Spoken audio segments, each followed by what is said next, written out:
더불어 모든 학교가 모든 아이들에게 행복한 삶터, 즐거운 배움터, 미래를 준비하는 성장터가 되도록 하겠다는 그 소개가 마음에 남습니다.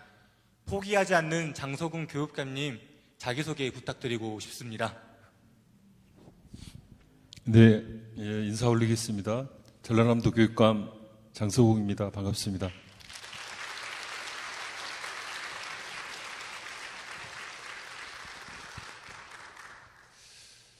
먼저 이 창립 40주년을 맞이하는 이 덕신교회로 제 발길을 인도하신 하나님 은혜 감사드립니다. 그리고 이 귀한 자리를 이렇게 마련해 주신 우리 존경하는 최강선 목사님 그리고 여러 신도님들께 감사 말씀드리겠습니다. 2018년 제가 전라남도 교육감에 당선돼서 열심히 교육감직을 수행하고 있습니다. 이제 임기 마지막 4년 차에 접어들었습니다. 저에 대해서 소개하라고 말씀하셨는데요. 간략하게 말씀드리겠습니다. 저는 어머니 아버지가 광주에서 이렇게 생활을 하셨고 어머니가 저를 이렇게 낳기 위해서 친정인 나주에 있는 남평 친정 저로 말하면 외갓집에서 저를 낳았고 두 일행가 지나서 다시 어머니가 저를 안고 광주 집으로 가서 이제 내내 광주에서 생활을 했습니다. 저는 사형제 중에서 맏이었고요.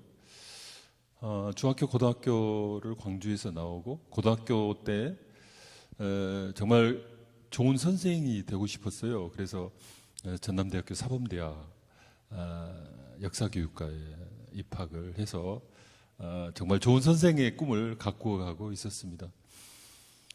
근데 제가 대학 다니던 때는 그 박정희 군사 독재 정권 시대였습니다. 정말 어렵고 힘든 시대였죠. 우리 민주주의가 압살당하고 정말 우리 국민들의 삶이 어려웠을 때였고 그래서 대학 생활하는 저는 당연히 그 학생운동, 민주화운동에 참여를 했었습니다.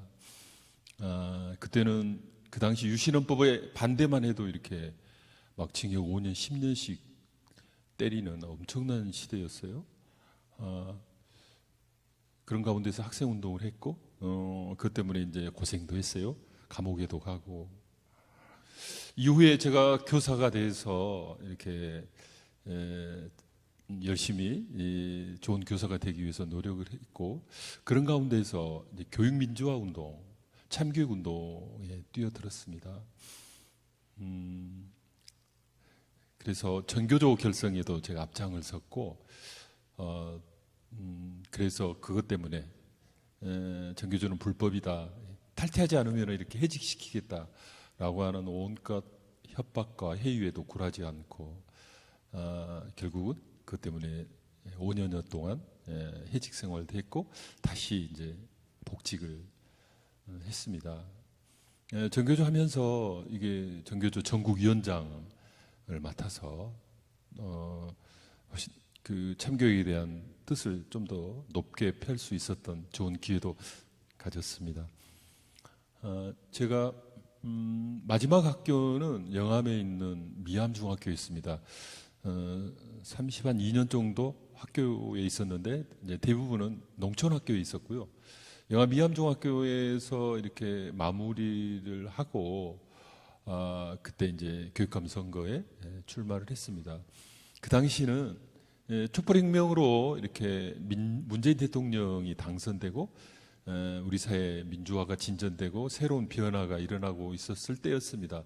국민들께서 교육에도 변화와 혁신이 일어나야 된다라고 하는 생각을 갖게 되셨고 그래서 전교조 교사, 평생 평교사, 해직교사인 저를 전라남도 교육감에 당선시켜 주셔서 오늘에 이르게 됐습니다. 딸 하나, 아들 하나 있고요. 딸은 시집을 갔습니다. 아들은 노총각이고요. 목포에서 살고 있습니다. 93세 되는 어머니를 모시고 한 집에서 살고 있습니다.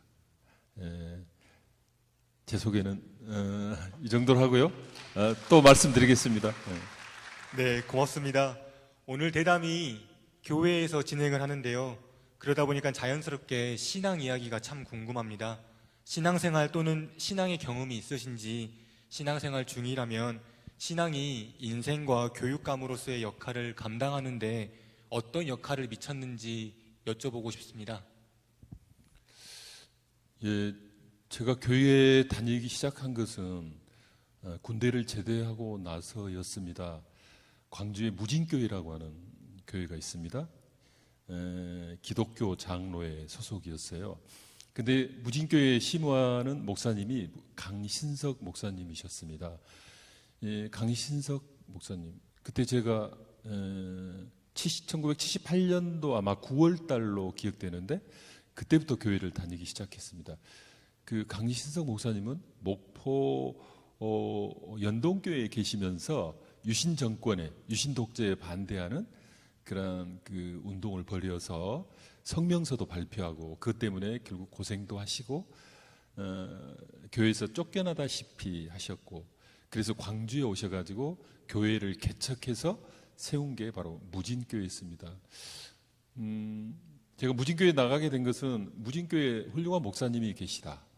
그리고 그 당시 그 어려운 가운데에서 민주화운동, 학생운동하는 많은 선후배 동료들이 그 교회에 많이 다녔어요. 그 당시 교회는 그런 민주화운동하는 사람들의 그 안식처이고 또 피난처였기 때문입니다. 그래서 그때 본격적으로 무진교회를 다니게 되었고, 교회에서 지금의 아내를 만나서 결혼까지 하게 됐습니다. 저는 그 예수님을, 저뿐만 아니라 이제 많은 그 학생들은, 교회 다니는 학생들은 이렇게 예수님을 이해를 했어요.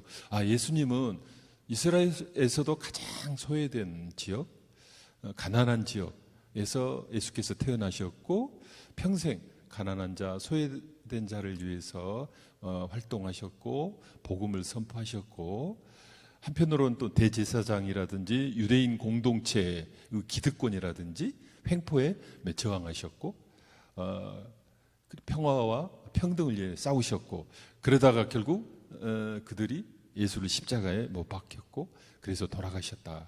저희들은 그렇게 생각을 했습니다. 역사를 공부했지만 인류 역사 5,000년 역사에 있어서 가장 위대한 사건이 바로 예수께서 십자가에 못 박혀 죽으시고 부활한 사건이다. 저는 그렇게 생각을 했습니다. 사실 그 어려운 상황 속에서 교회 다니면서 우리가 옳다고 하는 것, 우리가 바라는 것, 이것은 다 예수께서 이미 말씀하셨고 예수께서 직접 이렇게 실천하고 행동을 옮기셨던 것이라고 생각했습니다. 어줍지 않은 우리들의 생각이라든지 행동이 결국은 성서에 기반을 두고 계시고 예수께서 이미 보여주셨다라고 생각을 했습니다. 저희들은 민주화운동 하면서 이렇게 막 감옥에도 가고 엄청나게 힘든 고생과 고난이 있었지만 저희들은 결코 두려워하지 않았어요. 왜? 우리에게는 예수님이라고 하는 든든한 백이 있으니까. 오히려 고난을 기쁨으로 즐거워하고 그것을 받아들이고 반드시 승리할 것이라고 하는 확신을 가지고 살았었습니다. 그 당시 민주화운동할 때 보면은 기독학생회, 그러니까 대학에 보면 모든 대학에 기독학생회가 있습니다. 기독학생회가 그런 학생운동, 민주화운동을 주도했어요. 정말 그건 자랑스러운 우리 한국 교회의 역사입니다. 교파를 떠나서 이렇게 특히 대표적으로 기독교 장로회 그리고 예수교 장로회, 특히 통합 그랬어요. 그래서 그러니까 기독 학생회가 그렇게 중심이 되고 학생운동에서 가장 앞장서고 활발했던 것은 아까 제가 말씀드렸다시피 하나님을 믿고 반드시 이 고난과 어두움을 뚫고 승리하려고 하는 확신 때문에 그랬다고 저는 생각을 합니다. 그 지금도 이제 광주 모교회는 광주 무진교회고, 그리고 이제 목포에 살면서 저의 큰 처남이 또 목사님이에요. 그래서 그 교회에 다닙니다. 그 장인어른이 이제 기장교회 목사님이었고, 처남 둘이 또 현재 목회 일을 하고 있습니다. 장인어른의 가장 큰 소원은 장서방 이렇게 교회 장로 되는 것이었는데, 만년 집사입니다. 교회에 더욱더 충성하고 그래야 되는데 그러지를 못해서 아쉽다고 생각을 합니다. 사실 그 지난 교육감 선거 때 이제 제가 교육감 된 뭐 기적이다라고들 이야기를 합니다. 사실 기적이었다고 봐요. 아까도 말씀드렸다시피 평범한 중학교 교사, 해직교사, 전교조에 대해서는 또 호불호가 갈리잖아요. 였는데 제가 당선됐어요. 정말 간절한 기도. 저는 간절한 기도 덕분이라고 생각해요. 그 상대 후보는 뭐 아주 좋은 대학 나오시고 대학 총장 출신이고 또 많은 분들이 이렇게 도와주셨는데 저는 그에 비하면 여러 가지 조건이 안 좋았어요. 그래도 뭔가 새로운 교육, 새로운 변화를 바라는 우리 선생님들 그리고 학부모님들의 적극적인 지지 그리고 정말 새로운 변화를 바라는 많은 분들의 그런 간절한 기도 덕분이라고 생각이 듭니다. 제가 선거할 때 내세웠던 캐치프레이즈가 한 아이도 포기하지 않겠습니다 였습니다. 예수께서 잃어버린 양 한 마리를 찾아 나섰듯이 정말 한 아이도 포기하지 않는 교육, 그것을 통해서 우리 교육의 새로운 변화를 이루어낼 수 있으리라고 생각을 했고, 하나님 포기하지 않는 교육을 실천하기 위한 구체적인 방안으로 이제 내세웠던 것이 모두가 소중한 혁신전남교육, 그걸 실현하기 위해서 노력을 많이 하고 있습니다. 제가 어렵고 힘들 때, 특히 학생운동할 때 가장 많이 불렀던 노래가 있어요. 찬송가 586.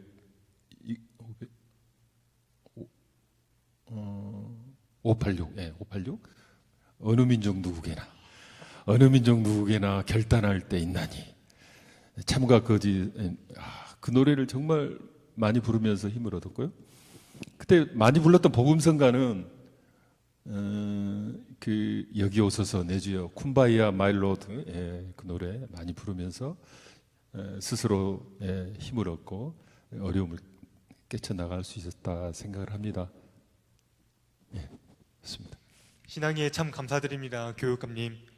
전라남도 교육감으로서 꿈과 비전은 무엇이며 이를 성취하기 위해서 어떤 준비를 하였고 진행했으며 평가하고 있는지 질문 드리고 싶습니다. 교육감님 이번에 이야기하실 때는 편하게 이야기하시면 참 좋습니다. 앉아서도 가능하고요. 저희 강대상도 가능하고 프레젠테이션 준비하셨다면 함께 보는 것도 참 좋을 것 같습니다. 혹시 저 PPT 되나요? 그래요? 그러면은 제가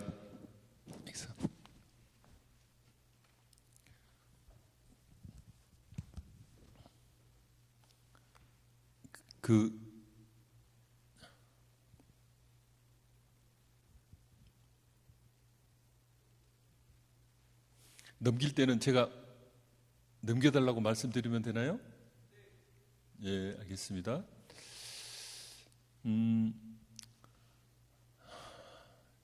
모두가 소중한 혁신 전남교육 실현하기 위해서 노력을 하고 있습니다. 정말 혁신하지 않으면 안 된다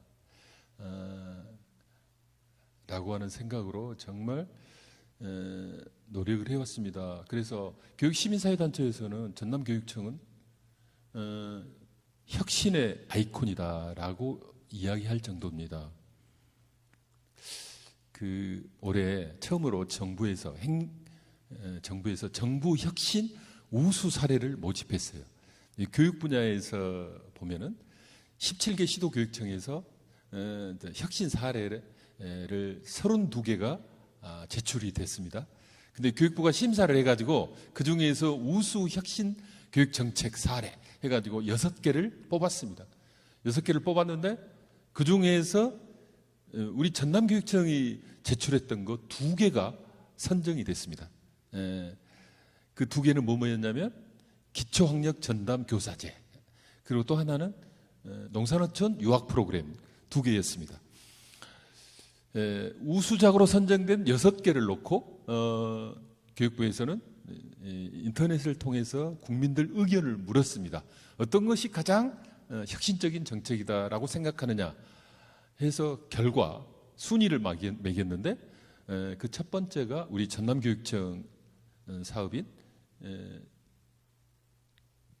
기초학력 전담교사제, 그리고 6개 중에서 4번째를 차지한 것이 농산어촌 유학 프로그램이었습니다. 그래서 우리 전라남도 교육청은 뭐 혁신에 있어서 가장 대표적인 교육청이고 혁신의 아이콘이라고 불리고 있습니다. 혁신하지 않으면 우리 아이들의 미래가 없다라고 하는 생각을 갖고 있습니다. 그럼 왜 혁신해야 되는지에 대해서 빨리빨리 말씀을 드리겠습니다. 다음 넘겨주시고요. 예, 다음. 예, 다음. 예. 그 첫 번째는요, 우리 사회가 많이 변했는데 민주주의에 있어서 어마어마한 변화가 왔다고 하는 겁니다. 촛불혁명으로 인해서 재반 권리의식이 높아졌고요, 인권에 대한 감수성도 높아졌습니다. 참여에 대한 열망, 참여해서 바꾸겠다라고 하는 참여에 대한 열망, 공정성, 소통, 연대, 이러한 민주의식이 촛불혁명을 통해서 한층 더 성장했습니다. 그렇기 때문에 민주주의가 이렇게 성장했기 때문에 거기에 맞추어서 교육도 바꾸어야 되고 사회도 변화되어야 한다고 하는 것입니다. 두 번째 넘겨주시고요. 그리고 두 번째는 어마어마한 사회의 변동이 일어나고 있습니다. 급격한 사회의 변동. 보시면은 이렇게 불평등 사회, 우리 사회가 엄청나게 소득 간의 격차가 크죠. 더군다나 코로나로 인해서 이 소득 불평등이 더욱더 심화되고 있습니다. 두 번째는 다원화 사회입니다. 우리 사회를 보면은요, 이제 단군 할아버지 한 자손이라는 말 지금 하지 않잖아요. 현재 우리나라에 보면은 외국인들이 한 280만 정도 있습니다. 갈수록 이렇게 외국인 노동자들이 많아질 거라고 예상을 합니다. 그런데 우리나라는 이렇게 다문화 사회로 갈 수밖에 없습니다. 그렇기 때문에 우리의 인식도 바꿔줘야 되고 우리 사회 제도도 바꾸어져야 됩니다. 그다음 세 번째는 인구 절벽, 너무도 잘 아시죠? 저출산 고령화로 인구 소멸 위협, 그에 따라 1인 가구가 늘어나는 그런 상황이고요. 네 번째가 4차 산업혁명과 초연결, 그리고 일자리 구조 변화. 그러죠. 엄청난 산업혁명과 이로 인해서 많은 일자리가 새로 생기고 수많은 일자리가 또 사라진다, 이렇게 이야기를 하고 있습니다. 여섯 번째, 너무도 잘 아시는 기후변화 위기 상황, 그리고 감염병 코로나19로 대표되는, 그리고 대형 재난, 지금 이렇게 한참 진행되고 있습니다. 그리고 마지막으로 포스트 코로나 시대, 코로나가 우리 사회를 엄청나게 변화시켰어요. 그래서 이른바 비대면 사회가 일상화됐습니다. 그리고 디지털 대전환의 시대가 지금의 시대입니다. 그 다음 넘겨주시고요. 그래서 쭉 계속 넘겨주십시오. 시간이 없기 때문에 그냥 넘어가겠습니다. 다음, 인구 소멸 위험에서 보면 우리 전남이 가장 위험하죠. 다음, 이렇게 세계에서 고령화 속도가 가장 빠른 나라라 그러죠. 그리고 세계에서 압도적으로 출산율이 최고로 낮잖아요. 0.83이에요. 다음, 인구 및 가족 구조도 변화. 1인 가구 비율이 30%가 넘었어요. 다음, 4차 산업혁명으로 인한 어마어마한 변화. 4차 산업혁명, 요새 AI 말 많이 하죠. 근데요, 이게 놀랍게도 4차 산업혁명이라는 말이 처음 언급된 것이 2016년이었습니다. 스위스 다보스라고 하는 곳에서 세계 경제인들이 모여서 포럼을 열었는데 그때 4차 산업혁명이라는 말이 처음 언급이 됐어요. 불과 5년밖에 안 됐어요. 그리고 지금 AI 그러잖아요. AI를 처음 한 것은 2016년도였습니다. 2016년에 무슨 일이 있었냐면은 그 알파고하고 이세돌하고 바둑했잖아요. 그래갖고 5판 뛰어가지고 4대1로 알파고가 이겼어요. 알파고가 뭔데? 했더니 그게 뭐 AI래요. AI가 인공지능이래요. 야, 인공지능 어마어마한데? 그런데 불과 5년밖에 안 되는데 AI가 우리 생활의 모든 면, 특히 교육에 있어서도 깊숙이 영향을 끼치고 있습니다. 예, 그래서 지금을 디지털 대전환의 시대라고까지 이야기를 합니다. 예, 다음. 예, 4차 산업혁명은 초연결 사회라고 한다. 이게 무슨 말인지. 그리고요, 다음. 이 산업과 일자리 구조에 있어서도 그러죠. 이렇게 AI 그리고 로봇가 좋은 일자리는 다 잠식하고 결국은 이 플랫폼, 요새 뭐 카카오라든지 뭐 이런 플랫폼 기업이 거의 모든 좋은 일자리는 이렇게 장악을 하고 그 수가 극소수죠. 예. 다음. 로봇 밀집도란 말이 무슨 말이냐면요. 이 산업용 로봇입니다. 여기는 인구 1만 명당 산업용 로봇가 몇 대 쓰이고 있느냐라고 하는 건데요. 보면 한국이요. 놀랍게도 700대가 넘습니다. 인구 1만 명당 로봇가 한국은 700대라는 거예요. 그 다음에 2등이 싱가포르, 3등이 독일, 4등이 일본. 일본이 300대 조금 넘죠. 우리 절반도 안 됩니다. 미국 같은 경우는 200대. 우리나라는요, 로봇가 사람을 대체하지 않아요. 그런데 다른 나라 같은 경우에는 사람을 보조하는 그런 역할을 해요. 그래서 이 로봇가 자동차 공장이라든지 선박이라든지 IT 기업 같은 경우에 대거 도입이 돼가지고 되게 그런 공장들은, 그런 회사들은 이렇게 좋은 조건, 좋은 일자리잖아요. 인간을 다 밀어내고 로봇가 한다는 거예요. 이거 심각한 문제입니다. 예, 다음. 예, 다음 20년 안에 사라질 직업도. 예, 다음. 포스트 코로나 시대. 예, 다음. 예. 특히 이제 교육에 있어서도 어마어마한 이제 변화가 오게 됩니다. 이제요, 저희들 판단을 해보면, 적어도 10년 안에 학교와 교사의 역할에 엄청난 변화가 온다라고들 이야기를 합니다. 왜냐하면요, AI 튜터라 그래가지고 쉽게 말하면 AI 가정교사가 아이에게 개인별 맞춤형 이렇게 지도를 하면 훨씬 교사보다 잘한다고 하는 거예요. 전통적인 교실에서 아이들 놓고 선생님이 설명하고 알았지 라고 하는 시대는 이미 지났다는 거예요. AI는요, 수많은 데이터를 입력을 해가지고 그 아이에 맞는 수업을 할 수가 있습니다. 예를 들면 초등학교 3학년이다 그러면 초등학교 3학년이 수학을 공부한다 그러면 그 AI 그러니까 장착된 컴퓨터 앞에서 이렇게 몇 가지 문제만 풀어보면요, 그 AI가 이 아이는 수학 실력이 어느 정도고 뭘 잘하고 뭘 못하고 그래서 이 아이를 지도하기 위해서는 어떤 방법으로 해야 되고 하는 걸 AI가 다 알아요. 그래서 그에 관한 프로그램이 실행이 됩니다.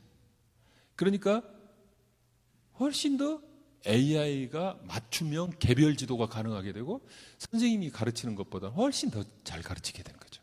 그래서 전통적인 이른바 지식교육은 이제는 다 AI가. 그러면 뭐예요? 교사는 이제 티칭에서 코칭, 심리, 정서, 전반적인 학습의 설계, 그리고 체육, 음악, 미술, 그리고 관련한 문화와 예술의 감수성 이런 것으로 상담 이렇게 전환될 거예요.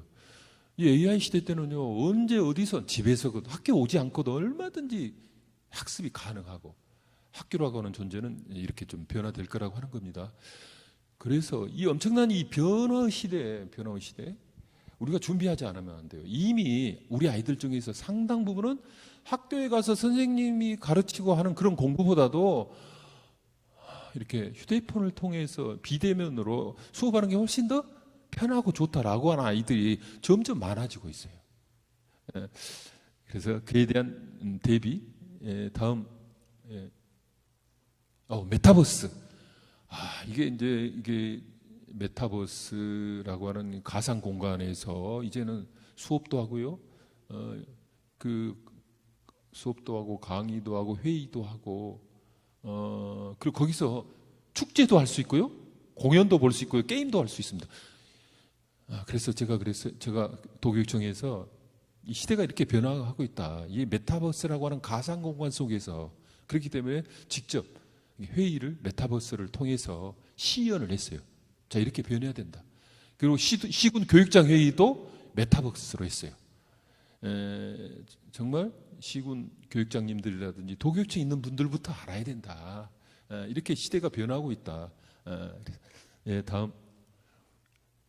다음 넘어갈까요? 예, 그렇습니다. 다음, 우리 교육의 현주소. 우리나라는요, 정말 자랑스럽게 최단시간 내 공교육 체제를 수립을 했어요. 해방되고 나서 이렇게까지 빨리 유초, 중고, 대학원 공교육 체제를 수립한 나라는 없습니다. 거의 완전 취약에 가깝죠. 그리고 높은 대학 진학률 거의 80% 가까이 됩니다. 뭐 세계에서 첫 번째, 두 번째 가고 있습니다. 높은 성취도, 그렇죠. 피사에서 테스트하면은 우리 아이들의 뭐 언어 능력이라든지 수리력이라든지 과학에 있어서는 뭐 핀란드하고 우리나라하고 서로 이렇게 선두를 다툴 정도로 이렇게 성취도가 높습니다.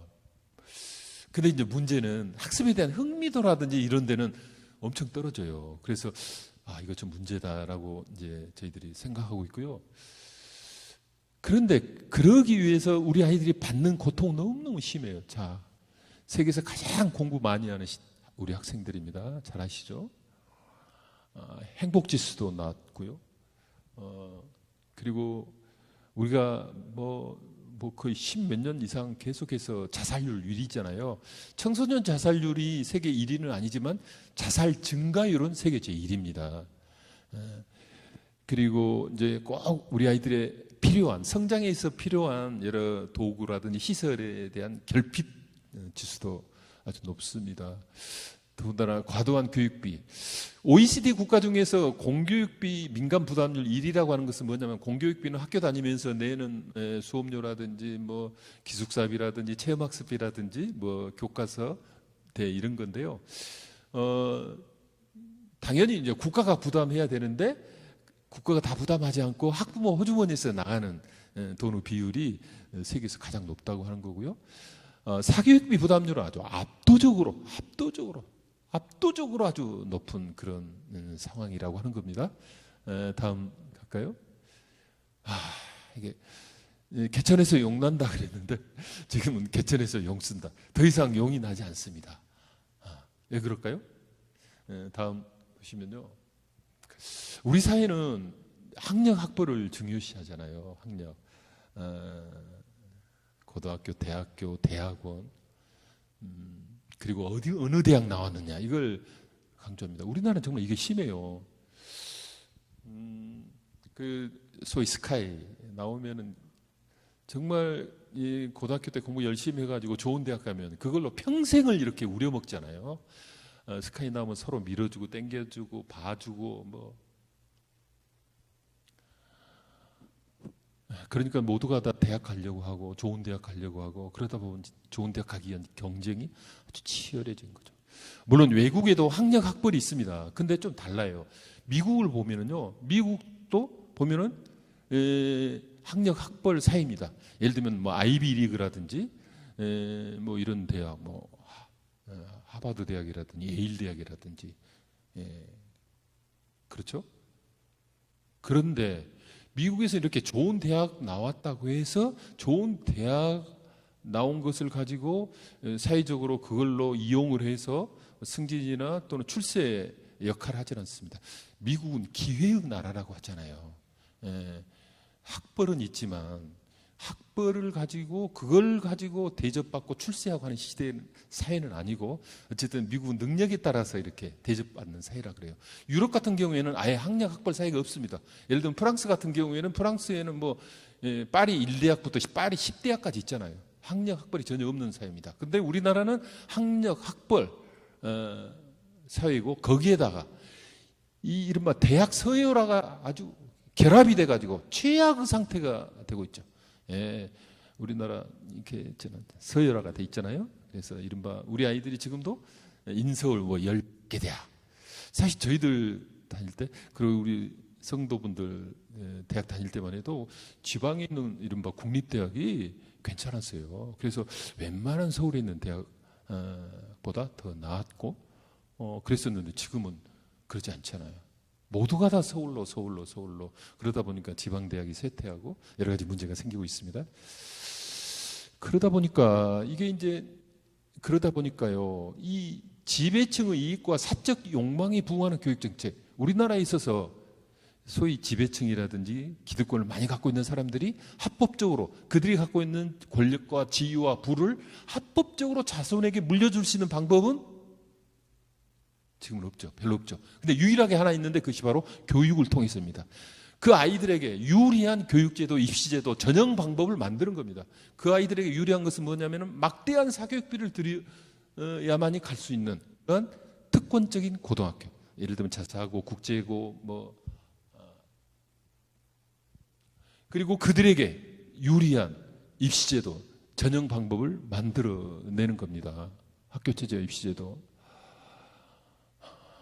그래서 결국은 이제 대입 합격차에 있어서 격차가 심하죠. 이제는 뭐 서울대를 비롯해서 또 서울대가 아니더라도 의대라든지 로스쿨이라든지 이런 데 보면 거의가 다 부모의 소득이 그 상위 20% 안에 든다고 하잖아요.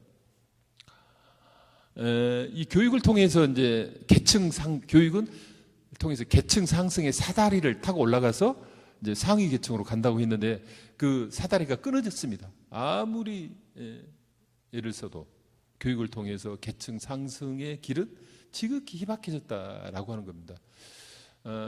그리고 학벌에 따른, 학력에 따른 위계와 서열화가 정당화되는 그런 사회고, 이것은 결국은 양극화의 심화와 사회 통합을 저해하고 있다고 하는 겁니다. 다음 참 웃지 못할 교실에 걸려 있는 거죠. 대학 가서 미팅할래, 공장 가서 미싱할래. 대학 가야 된다는 거죠. 우린 팀이 아니야. 이건 컴피티션, 경쟁이야라고 하는 말입니다. 다음. 이건요, 그 유명한 사진인데 2014년인가? 이화여대생들이 지금 밤에 시위하는 거예요. 이화여대 역사상 거의 10,000여 명이 이렇게 밤에 이렇게 시위를 했다 그래요.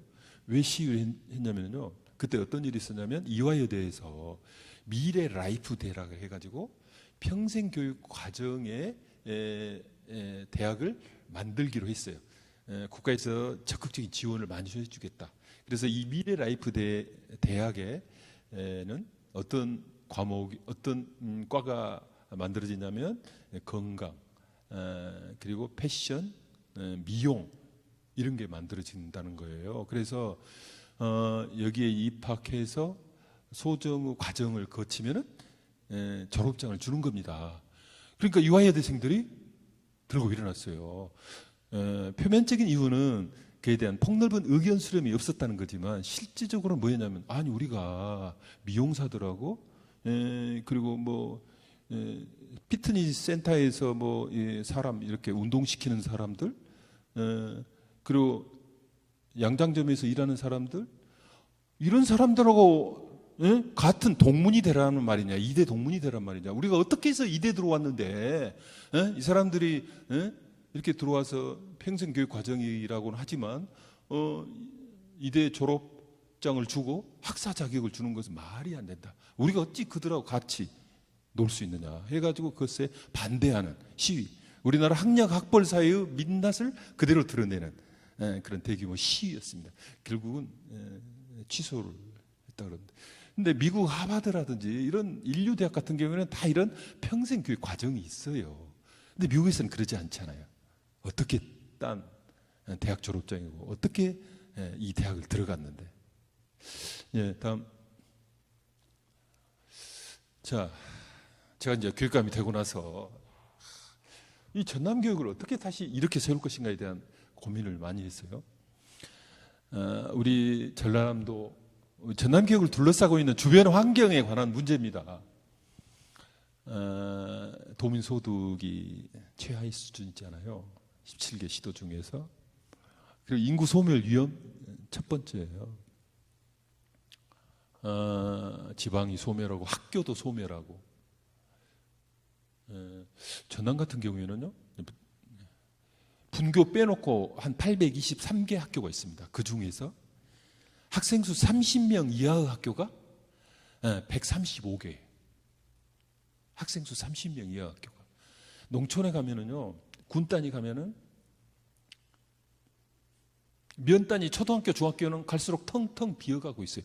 그나마 군에 사는 주민들 그리고 면 단위 학교 다니고 있는 우리 아이들이 어떻게 됩니까? 전부 다 읍으로 가잖아요. 읍에 있는 아파트 살고 주민들은 읍에 살면서 이렇게 승용차로 이렇게 농사지로 가죠. 읍면 단위는 면 단위는 텅텅 비고 이제 읍에 과밀화되고 있는 인구 소멸. 그리고 이 이른바 취약계층의 비율도 전국적으로 가장 높습니다. 취약계층이라고 하면은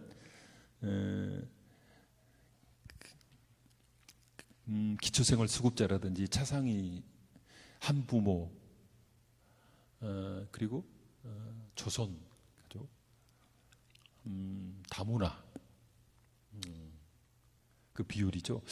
전남 전체적으로 보면 한 18% 정도 되고요. 면 단위는 50%가 넘어요.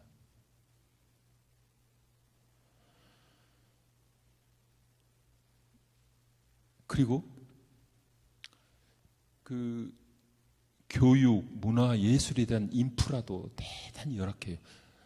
그래도 순천은 정말 교육도시로서 아주 자랑할 만한 그런 인프라. 그렇다고 해서 충분하다고 생각하지는 않습니다. 근데 군 단위 보면 면에 뭐 그런 우리 청소년들을 위한, 어린이들을 위한, 유아를 위한 그런 교육, 문화, 인프라는 턱없이 부족합니다. 그리고 학교에서 부족한 공부를 위해서 이제 학원 같은 것도, 그래서 사교육 참여율도 전남이 제일 낮습니다. 60%가 조금 넘어요. 다른 시도 같은 경우, 수도권 같은 경우에는 85%, 90%에 육박합니다. 부족한 공부라든지 이런 것을 도와줄 수 있는 사교육 기관이라든지 이런 것도 부족해요. 그래서 전반적으로 전남이 갖고 있는 교육 여건이 대단히 열악합니다. 거기에다가 전남은 저 기초학력 미달자가 타시도보다 높다. 수능이 뭐 최저 수준이다. 수능 점수도 막 그래가지고 학부모님들이나 지역민들이 전남 교육에 대한 신뢰도 이것도 아주 낮은.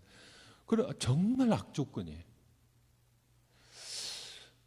그럼 이런 가운데서 어떻게 다시 전남 교육을 다시 불러일으켜 세울 수 있을 것인가라고 하는 치열한 고민. 그래서 이제 제가 30년 넘게 평교사를 했잖아요. 그래서 제가 그 해답을 알아요. 그 뭐냐면 결국은 사람의 문제라는 거죠. 사람의 문제, 교사의 문제다라고 하는 거예요. 그 우리 선생님들 보면은 거의가 다 교사가 되고 싶어서 교대나 사대를 갑니다. 공부 잘하는 사람들 있잖아요. 우수한 집단입니다. 교사 질을 놓고 볼 때 뭐 타 시도에 비해서 전혀 뒤떨어지질 않아요. 그리고 교사에서 최고의 바람은 훌륭한 선생, 잘 가르치는 선생, 좋은 선생이라고 하는 말을 듣는 것입니다. 그런 열망들을 안고 있어요. 그런데 교사들이 정말 교사가 되고 싶어 했고 좋은 교사가 되고 싶어 했지만 그러기 위해서는 교사들의 자발성과 열정이 발휘돼야 되는데 우리 교육 현장은 그런 면에 있어서 좀 문제가 있었어요. 그래서 제가 교육감 되고 나서 첫 번째 한 게 뭐냐면 조직 문화를 바꿔야 된다. 조직 문화를 바꿔야 된다. 학교가 민주적 공동체가 돼야 된다. 시대가 변했다. 우리 교장 선생님들 시대가 변했습니다. 학교에는 교원도 있고 행정직도 있고 비정규직도 있고 비정규직에도 무기직도 아니고 시간제 이런 사람도 많아요. 학교라고 하는 공동체는 정말 학교장이 민주적 리더십을 발휘해서 그 구성원들이 각자가 맡은 역할을 신명나게 할 수 있도록 해야 되는데 전에처럼 막 권위적이고 교장 독단으로 하게 되면 해야 될 일도 안 하고요. 그렇습니다. 교사들은 나름대로 자존심도 높고 또 자존감도 높습니다. 그래서 학교장이 민주적 리더십을 발휘할 때 그 구성원들은 최고의 열정과 헌신으로 보답한다. 그렇게 제가 이야기를 합니다.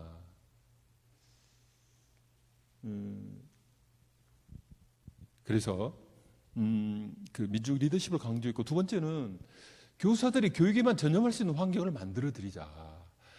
정말 연구하고 아이들 가르치는 데에만 전념하도록 해야 되거든요. 그런데 이제 이런저런 부과되는 일이 행정 업무가 많습니다. 그러니까 학교에 가면 우리 아이들 이제 지금 같으면은요 발열 체크도 해야 되죠, 방역도 해야 되죠, 뭐 돌봄도 해야 되죠, 방과후도 해야 되죠, 복지와 관련해서도 해야 될 일도 이런저런 행정 업무가 많아요. 그래서 가장 기본 중에 기본이라고 할 수 있는 교수 학습에 대해서는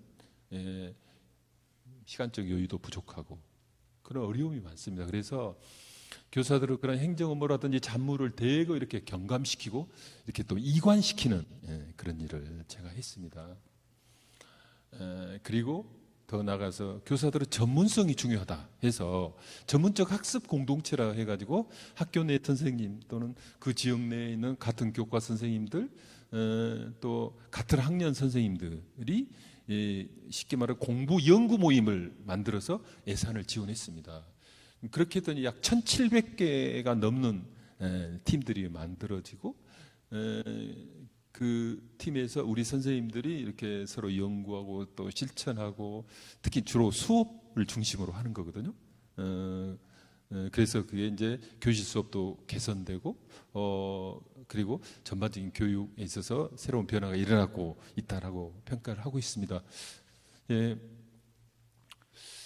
저는 그 전남교육 혁신에 있어서 그렇게 교사가 중요하다 해서 그것이 첫 번째였고요. 두 번째는 정말 이제 교육은 정말 교육청과 학교만의 힘으로는 안 된다.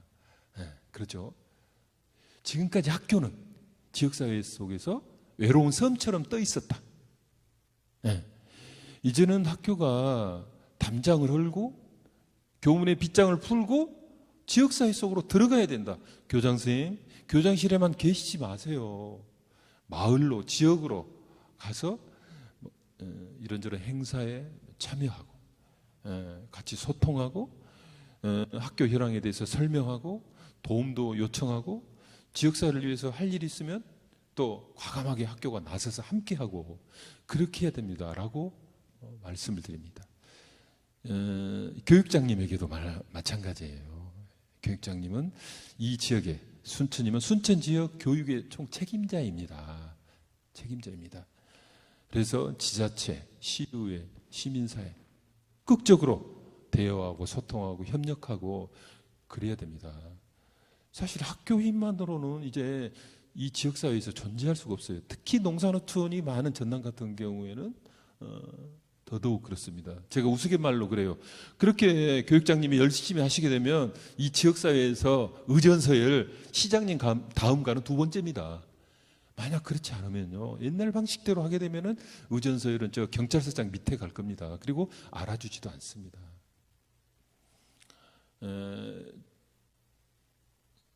우리 교육장님은 이 지역의 교육, 문화, 체육, 청소년, 평생교육 책임자입니다.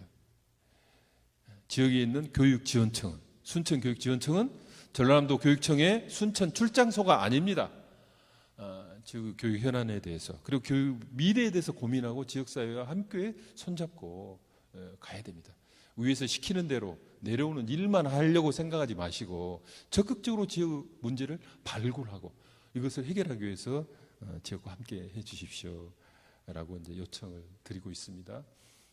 순천교육장님 열심히 잘하고 계시다는 말씀 들었습니다. 그래서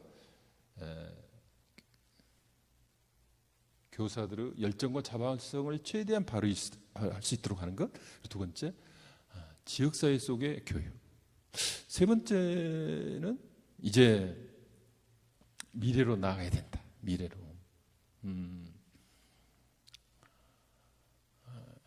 아까도 잠깐 설명드렸듯이 이게 이 민주주의 진전과 어마어마한 그 엄청난 이 대전환의 시대, 포스트 코로나 시대, 뉴노멀, 또 뭐 디지털 대전환의 시대라고 이야기를 합니다. 어떤 분들은 그 산업혁명, 우리가 보통 교과서에서 17세기 후반 영국에서부터 처음 일어난 산업혁명과 지금의 4차 산업혁명을 비교합니다. 산업혁명으로 그 당시 뭐 기계가 발명되고 대량 생산이 되고 그로 인해서 사회가 많이 변했다 그러죠. 근데 지금하고 비교하면 뭐 속도는 100배, 범위는 1000배, 임팩트, 영향은 3000배 이렇게 이야기할 정도로 어마어마한 변화의 시대입니다. 그래서 이 변화의 시대에 우리가 제대로 준비하고 대처하지 않으면 우리 아이들의 미래는 없다라고 이야기를 합니다. 그래서 이제 학교마다 뭐 AI 교실, 그리고 메타버스를 이용한 다양한 교수 학습 방법, 그리고 시군마다 창의 융합관을 둔다든지, 그리고 창의 융합 미래 교육을 위한 뭐 다양한 연수를 한다든지 그렇게 지금 추진하고 있다는 말씀을 드리겠습니다. 그리고 그린 스마트 미래 학교라 그래가지고 또 이제 지금 학교를 보면 40년이 넘은 학교들이 많아요. 그래서 이것을 전면적으로 미래형 학교로 이렇게 전환하도록 예산을 많이 드리고 있습니다. 자, 어쨌든 이제는 이렇게 새로운 교육의 변화가 시작되고 있는데 거기서 우리가 또 갖춰야 될 태도가 있어요. 교육 간의 대전환입니다. 첫 번째는 저는 경쟁의 신화에서 탈피해야 된다. 사람들이 경쟁은 미덕이다라고 하잖아요. 경쟁 없이 발전 없다 이렇게 이야기를 합니다. 경쟁은 목표를 달성하는 데 있어서 가장 효율적인 방법이다라고도 이야기를 합니다.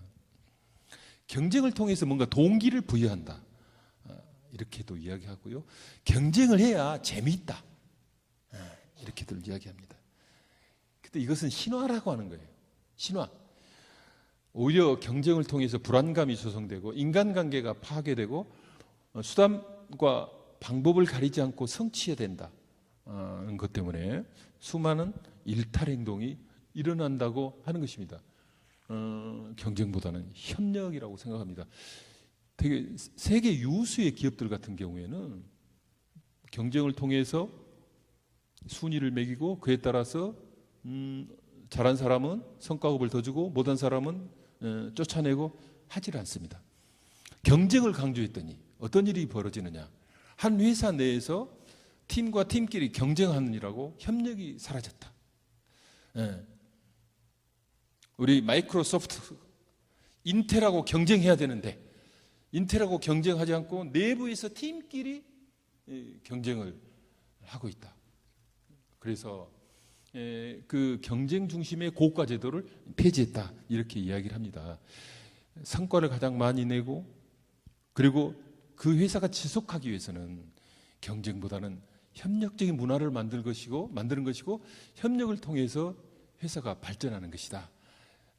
우리 교육에 있어서도 마찬가지입니다. 과도한 경쟁 중심의 이 교육관 때문에 이른바 서열화가 이루어지고 그를 통해서 많은 부작용이 일어나고 있다. 그래서 협력적인 학교 문화를 강조하고 있습니다. 학력관에 있어서도 마찬가지죠. 전통적인 학력관은 이제 시험을 통해서 교육 목표 도달 정도를 이제 측정을 합니다. 가장 대표적인 것이 뭐 수능 시험이라든지 뭐 이런 것이죠. 평가를 통해서 이렇게 이제 순위를 매기고 그에 따른 보상을 해주잖아요. 그런데 이것은 이 전인적 성장에 장애가 되고 교육을 불평등하게 만드는 겁니다. 그래서 전통적인 학력관에서 이제 새롭게 요구되는 미래 핵심 능력을 키우자라고 이야기를 합니다. 이제는 경쟁이 아니라 공유와 협력을 통한 집단지성의 발휘, 그리고 선발이 아닌 개인의 성장과 발달에 중점을 둔 그러한 학력관이 필요합니다. 그래서 이제는 단선적이고 서열화된 평가가 아니고 집단적 협업과 지식의 창조와 융합을 중시하는 그런 역량을 키우는 것을 강조하고 있습니다. 그래서 그러한 역량에는 지적 역량, 사회적 역량, 또 인성 역량 이렇게 이야기를 하고 있습니다. 그래서 이제 21세기에는 새로운 이렇게 학력관이 필요하다. 지금까지 우리나라는 이렇게 패스트 팔로워 열심히 뒤쫓아가는 이게 제 일이죠. 그래서 우리가 지금까지 어쨌든 세계적으로 경제적으로 여러 가지 면에 있어서 아주 많은 성과를 거두었어요. 근데 이제는 한계가 다가왔다. 창조자가 돼야 된다. 퍼스트 무버.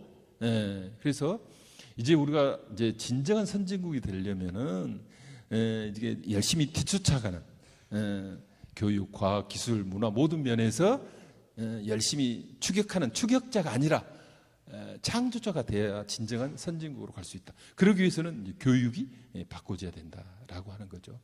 그래서 정말 수업이 중요합니다. 가장 강조하는 것이 수업입니다.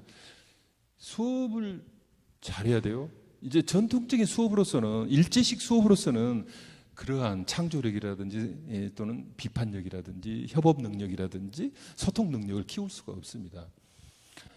교실에서 이렇게 이런 일제식 수업에서 지금은 이게 다양한 형태의 수업을 하는 거죠. 그 수업을 통해서 아이들의 지적 역량도 키워주고 사회적 역량도 키워지는 겁니다. 인성을 어떻게 하면 인성 교육을 하느냐, 뭐 열심히 뭐 좋은 강사 모셔서 뭐 강의하고 체험학습하고 천만에입니다. 물론 그것도 도움이 되지만 가장 중요한 것은 날마다 교실에서 생활하는 우리 아이들을 대상으로 하는 수업에서 아주 다양하고 창의적인 방식으로 학생 중심, 활동 중심으로 그렇게 수업을 해야 그러한 창의적인 역량이 키워진다. 그래서 수업을 아주 강조하고 있습니다. 어쨌든 제가 좀 말이 좀 길었습니다.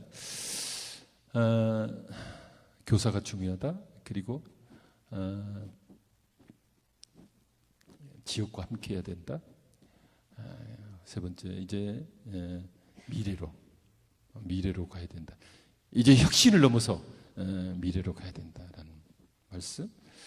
그리고 하나 더 하면은 지역과 함께한다고 하는 것하고 비슷한데. 학교만의 힘으로는 안 되기 때문에 민관 거버넌스라 그래가지고 학부모님들이라든지 지역 주민이라든지 지자체라든지 이런 분들이 교육에 참여할 수 있는 협치구조라 그러죠. 민관 거버넌스를 구축하는 데 최선을 다하고자 합니다. 마무리를 하겠습니다. 저는 학교가 우리 아이들에게 이제 고통스러운 곳이 되어서는 안 되고 행복한 곳이 돼야 된다라고 생각해요. 그 행복이라고 하는 것은 오랜 고통 끝에 고난 끝에 얻는 성취물이 아니다. 미래의 행복을 위해서 지금은 힘들고 어렵지만 참고 견뎌라. 그런 교육관 그래서 이제는 벗어날 때가 됐습니다. 어린이들은, 우리 아이들은 내일의 희망으로 존재하는 것이 아니라 오늘 지금 이 순간 이 자리에서 행복해야 된다고 하는 겁니다. 행복한 아이가 자라서 행복한 어른이 되는 겁니다. 학교에서 하루하루가 보람 있고 행복해야 된다. 그래야 행복한 아이가 되고 그 아이의 미래도 행복하다고 하는 겁니다. 그런데 우리 교육은 그 아스라이 보이는 내일의 행복, 출세를 위해서 참고 견디고 세계 최장의 학교 교육 시간 끝나고 나서 2개, 3개 학원 이렇게 우리 아이들이 생활하고 있잖아요. 힘들잖아요.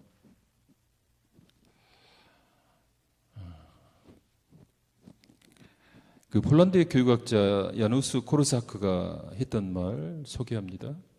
제가 잠깐 언급했는데요. 이분이 뭐라고 했냐? 어린이는 내일의 희망으로 존재하는 것이 아닙니다. 이들은 지금 여기 이미 존재합니다라고 하는 것이죠. 그래서 순간이 행복하고 지금이 행복하고 그럴 때 우리 아이가 성장해서 행복한 어른이 된다라고 하는 그런 말씀입니다. 그런 행복한 학교가 되기 위해서 많이 노력을 하겠습니다. 저는 한 아이도 포기하지 않는 교육. 그러면서 왜 그래야 되느냐? 첫째, 우리 아이들은 소중하다. 정말 소중하다. 그렇죠? 소중하죠. 그 소중한 아이들을 학부모님들은 학교에 맡겼어요. 그러면 학교가 그 아이를 책임져야 된다. 적어도 기초 학력이라든지 기본적인 사회적 능력이라든지 인성은 학교가 책임져야 된다. 그래서 우리 모든 아이들은 소중하다. 그리고 모든 아이들은 특별하다. 모든 아이들은 정말 특별합니다. 모든 아이들은요, 뭔가 자기만이 갖고 있는 장점, 강점, 특장, 소질, 능력 이런 것을 갖고 있어요. 모든 아이들은 다 특별한 존재입니다. 특별한. 다들 이러한 능력이 잠재되어 있어요. 잠재 능력을 갖고 있다고 하는 거죠. 근데 이게 전통적인 수업이라든지 전통적인 수업 학교 생활 속에서는 잘 드러나지 않아요. 그래서 학교에서는 아까 말씀드린 다양한 수업을 통해서 그 아이가 갖고 있는 잠재 능력이 발휘될 수 있도록 하는 거죠. 다양한 또 다양한 체험을 통해서 맞아, 나는 이거 재밌어, 이거 잘할 수 있어. 그래서 교육이라고 하는 것은 아이들에게 있는 그 숨어있는 잠재 능력을 발견하고 그것을 키워주는 거 아니겠어요? 그래서 모든 아이들은 특별한 존재다. 그리고 모든 아이들은 평등한 존재죠. 평등하죠. 다르지만 다들 특별하고 또 평등한 존재입니다. 근데 아이들에게도 보면 이렇게 특히 어려운 아이들이 있습니다. 어려운 아이들에게는 보다 더 많은 관심과 지원이 가해져야 돼요. 훨씬 더. 그래야 그것이 진정한 평등이다. 진정한 평등이다. 그것이 정의로운 평등이다라고 이야기하거든요. 그래서 그러니까 기초학력이 부진한 아이들, 그리고 우리 장애 아들, 그리고 다문화 아이들, 학교 부적응 아이들, 이런 아이들이 정말 어려운 아이들이거든요. 그래서 이 아이들에게는 보통 아이들보다 2배, 3배, 4배 더 많은 관심과 지원 해야만이 이것이야말로 진정한 평등이다라고 생각을 하고 그를 위해서 노력을 하고 있다는 말씀을 드립니다. 여기 학부모님들이 많이 계시죠?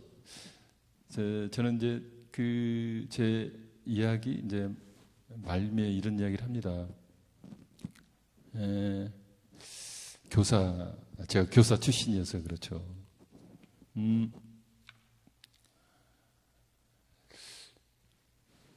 이 교사들이 열정과 자발성을 최대한 발휘할 수 있도록 우리 학부모님, 주민들이 교사들을 칭찬하고 격려하고 기다려 주시라라고 하는 겁니다. 물론 그 중에는 좀 문제 있는 선생님들이 뭐 당연히 있죠. 그렇지만 적어도 기본적으로 그분들은 좋은 교사가 되고 싶은 그런 열망들이 있습니다. 우리 학부모님들 기다려 주시고 믿어 주시고 칭찬해 주시고 격려해 주시고 하면 이제 헌신과 열정으로 반드시 보답한다 이렇게 생각을 합니다. 제가 정말 감사한 것은 어쨌든 여론조사 기관이라든지 이런 데서 보면은 이렇게 교육감 직무 수행 만족도에 대해서 아주 높게 평가를 해주시고 있어요. 그래서 제가 구체적으로 특별하게 뭘 잘해서라기보다는 교육감이 교육에 대한 관점, 교육감의 지향, 교육에 대한 생각과 관점과 철학과 우리 교육이 전남 교육이 나아가야 될 방향에 대해서 동의를 하기 때문에 잘해라라고 하는 차원에서 그렇게 평가를 하고 계시다라는 생각을 하고 있습니다. 초심 평교사로서 전남 교육을 혁신하겠다. 그리고 우리 아이들을 미래의 인재로 키워내겠다라고 하는 그 약속을 반드시 지키도록 최선을 다하도록 하겠습니다. 고맙습니다.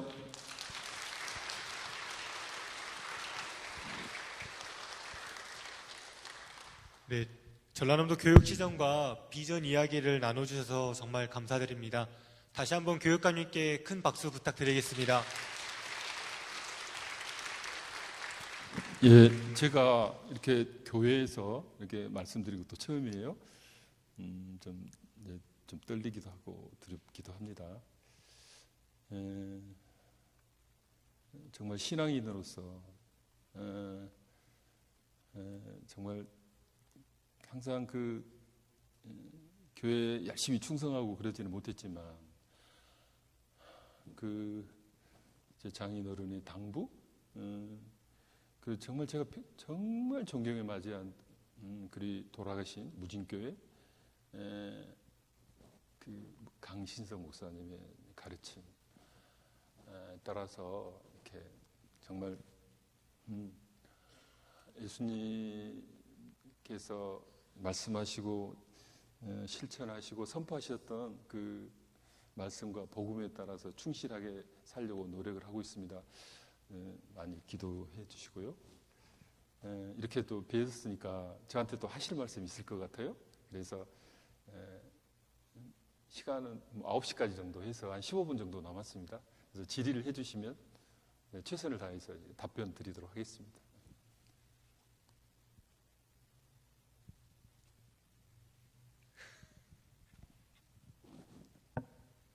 네, 교육감님 한 가지 질문이 있는데 코로나 시대, 코로나19 시대 교회 교육은 무엇을 준비해야 하는지 또 어떻게 해야 하는지 질문 드리고 싶습니다.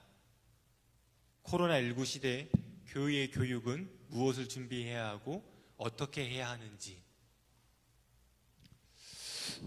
예, 코로나19 그 어려운 상황에도 우리 전남 같은 경우에는 지난 6월 7일 이후 모든 학교 전면 등교를 했습니다. 무엇보다도 이제 지역사회 그리고 학부모님들을 그리고 우리 교직원들은 노고와 헌신 덕분이라고 생각을 합니다. 코로나 상황 속에서 이제 가장 걱정되는 게 코로나로 인해서 이렇게 학력의 격차라든지 또는 저하의 문제가 지금 다시 심각하고 더더욱더 중요한 것은 우리 아이들의 심리, 정서적인 측면이에요. 우리 아이들이 학교를 가도 마스크 쓰고 생활해야 됩니다. 그러다 보니까 동아리 활동하기도 어렵죠. 그리고 친구 간의 대면 접촉도 지극히 이제 제한되고 그러다 보니까 아이들이 이렇게 스트레스를 받고 또 우울해지고 분노가 쌓이고 그것이 또 학폭으로 나타나고 그 심리 정서적으로 대단히 취약해지고 그래서 전반적으로 학교 생활에 대한 만족도도 낮아지고 있습니다. 그래서 그러한 이 어려움을 교회에서 어떻게 좀 할 수 없을까? 특히 그 심리 정서적인 이 어려움 상황 속에서 뭐 우리 선생님들께 뭐 상담이라든지 뭐 다양한 요청들 하지만 그게 정말 한계가 있거든요. 그래서 이 어려운 우리 아이들을 이 교회에서 좀 보듬어주고 심리적으로 힘이 되어 줬으면 어떨까라는 생각을 해왔습니다. 근데 이제 저도 정말 20대, 30대 중반까지는 얼마나 교회 열심히 했는지 몰라요. 교회학교, 성가대 하고 또 예배 보고 끝나고 이제 봉사하고 지금 생각해 보면 정말 또 교회를 위해서 또 건축한다고 하니까 분에 넘치도록 이렇게 헌금도 하고 그랬습니다. 근데 그때 교회 학교 때 제가 이렇게 가르쳤던 우리 아이들이 제가 학교에서 가르쳤던 아이들보다 훨씬 더 저를 잊지 못하고 찾아오고는 합니다. 어쨌든 이 코로나 시대에 우리 교회가 심리 정서적인 면에 있어서 도움이 되는 그런 역할을 했으면 좋겠어요. 교회 학교가 다니는 아이들이 많이 줄어들었지만 그런 역할을 하면 또 아이들이 교회 학교를 또 찾지 않을까 그런 생각을 해봅니다.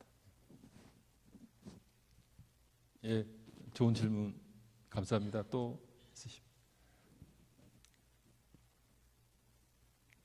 네, 고맙습니다. 마치겠습니다. 감사합니다. 네, 고맙습니다. 저희 덕신교회에서 교육감님을 위해서 자그마한 선물을 준비했습니다. 탕자의 귀향 액자와 덕신예수 그리고 권정생 선생님의 우리들의 하느님입니다. 담임 목사님께서 전달하실 때 큰 박수 부탁드리겠습니다.